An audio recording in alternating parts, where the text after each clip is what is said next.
बिस्मिल्लाहिर्रहमानिर्रहीम अस्सलाम वालेकुम वेलकम तुम बेक लट सान यूट्यूब चैनल पे जन नाव कुक विथ अमरीन सन अजिच रेसिपी रोहन गूल तो आलू चलो करो रेसिपी स्टार्ट यपर निमित नम रोहन गूल थमित न्युक न्युक कर तो वन दिमो फुकर यन आव इन फुकर इन फ्यारो वन आब तो छकनोक सर्द आब तो अम पत न्यू वन यपर तील तो अत मज करो आलू फ्राई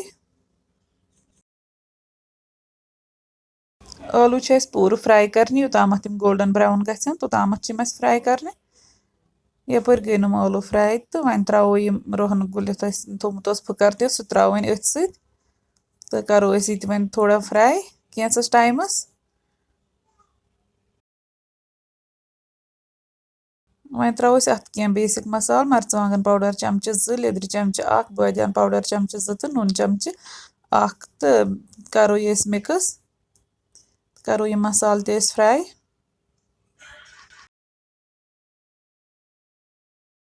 अम पे त्रो अत मज आब 2 गिलास तो थो अत पे ढक्कन बंद दिमो अत 2 स्टीम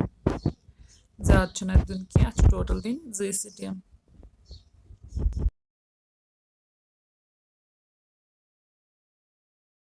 दो स्टीमो पत खुलाव अत ढक्कन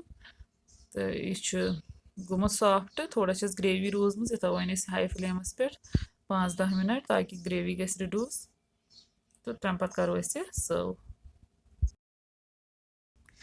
दिमो सन अजिच रेसिपी ती अन तो अगर सन अजिच रेसिपी पसंद आम वीडियो कर लाइक तो शेयर भी दीजिए पन फीडबैक कमेंट सेक्शनस मज रेसिपी कर जरूर ट्राई अल्लाह हाफिज।